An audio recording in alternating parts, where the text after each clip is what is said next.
So, Rob, the program's been talking about technology and innovation. That is the space that you invest in. Why is private capital and private credit a good way to do that? How do we switch this to sort of the beneficial forms of capital that we want to bring into communities and we want to innovate? I'm going to take that question a little bit of a different direction, because I have the unenviable position of speaking last after four great truth tellers. I'd say that, like everything that was said across the panel, I agree with so far. And it also just reminds me how weird I am. And what I mean by that, so, like I said, I've been investing into this sector. By this sector, I mean sustainable innovations, like Imogen just said, for 15 years. And before that, I mean, what I tell people is I'm a sustainability guy who stumbled into a role in investing, not the other way around. I started out thinking I was going to go into environmental economics, and it turns out I'm a highly mediocre economist. So I found myself as an investor instead. And for the past 12 years of that, I've been investing with a couple of partners where we were trying to invest into technology innovations and try to figure out ways of bringing some of these new innovations to market.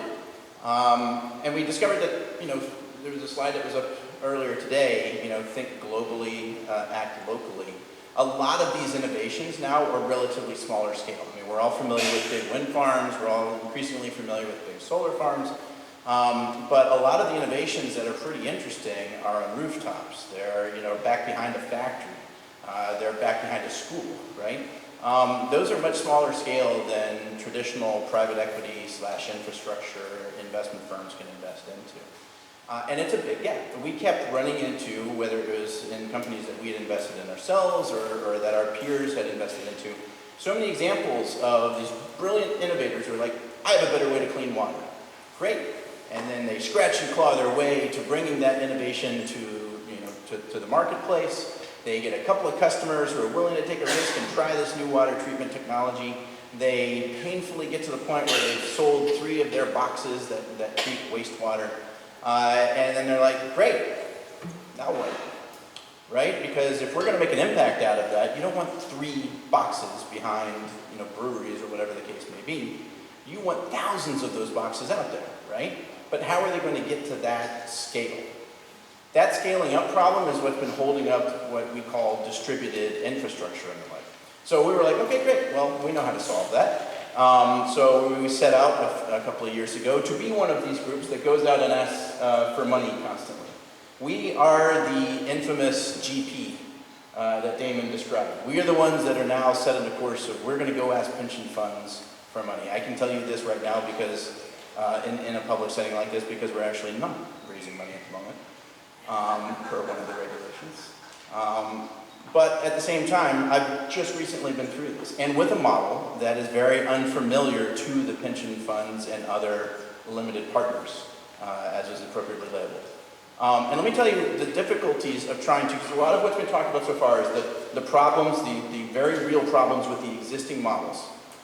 And one of the things that you start to see when you look at ESG is the lack of fit quite often. Our little example of the distributed infrastructure, but the lack of fit quite often between the businesses that we all want to see grow, the markets and solutions that we all want to see grow, and how the existing pension fund / limited partner universe is actually set up to invest. So we had this great idea. It's like, great, okay, well, we're going to basically go provide the money for sustainable, small-scale systems to just be out there in the world. And by the way, we're going to back the ones that make a lot of money because they're saving money. And so, look, we're just going to own these things that generate cash and hopefully help make the world a little bit better along the way. Great, go talk to a pension fund manager. First of all, which member of their team, right? How do you describe yourself? Well, okay, I guess we're investing equity, and to the point made earlier, it's not publicly traded, so I guess we're private equity. Oh, great. Well, then you're talking with the leveraged buyout guy. Oh, well, that's not us. Oh, okay. Well, then what do you do? Well, we're building out systems. We're building out infrastructure, I guess. Oh, well, then you need to go talk with the infrastructure guy. Infrastructure guy takes about 10 minutes worth of conversation from us and is like, no. That's not what we're doing. You're talking about these smaller scale things, and I've never heard of this type of wastewater treatment, much less waste gasification, much less composting, which is another thing that we're invested into. They're like, when you're ready to build an airport, when you're ready to build an oil pipeline, then come talk to us, because that's what we're used to doing, right? Oh, okay, well, we're actually working with companies typically that are, oh, earlier? Great, then you're venture capital. Well, no, we're not venture capital. That's okay, you go talk with the venture capital guys. Eventually, we pushed through that, and we were able to raise a fund, and we're actively making investments. But it is so difficult in the existing system, not only to push through the way these things are all set up, but you have to understand as well that when you're talking about the pension fund, that you want to go put pressure on, you're actually talking about an individual manager who's responsible for that bucket of stuff within the system. And you're not only asking them, hey, we need you to apply a lot more governance here, and we need you to be thinking about ESG, we need you to be thinking about the impact that we're making. But if you're telling them not to invest into something, they still got to put money out there, so then you have to help educate them as to what are the new choices. So I would say that's a couple of other things that could be done here. Number one is a recognition that in that world, when you say ESG, you're saying two things. Number one, you're actually talking about a new set of metrics that now they need to measure for themselves, that they're, in many cases, they are actually excited to take it on, but it is unfamiliar, and it is traditionally an industry where you pretty much don't want to get fired. So new things are not necessarily welcome. There are absolutely exceptions to that, and that's why we were able to raise a fund as well, but just speaking generally about the entire, category.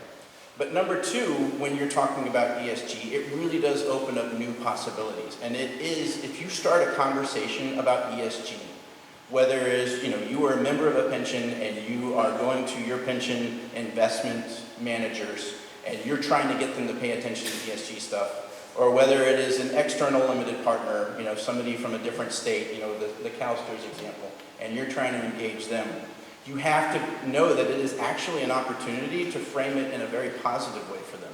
This is an opportunity for you to beat those benchmarks. Why should, if everybody's invested in the Blackstone, how are they going to look better than their peers by investing in the Blackstone, right?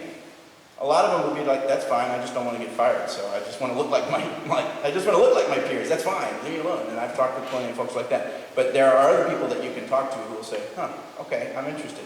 What else could I be doing that's better? Because what they know is, they're being told by the leveraged buyout guys that they can get 25% IRRs, and then when somebody new comes along and says, hey, I can, get you returns, they're like, well, how are you going to compare to 25% IRRs? And as we heard, it's kind of unrealistic, right? But some of them know they're not going to get that 25% IRR either, and they still have to do better than that, so they're willing to listen. So think about it not just as a thou shalt not, as much as that is completely warranted. Don't just hit them over the nose with a roll of newspaper and hope that they learn to roll over, but actually give them treats. That's also a very effective way to train. So what I'm hearing you say in a way is that the institutional investors, ERS, the Illinois pension systems, they need to start investing with the Rob Days of this world when they're still Rob Day before they turn into Steve Schwarzman.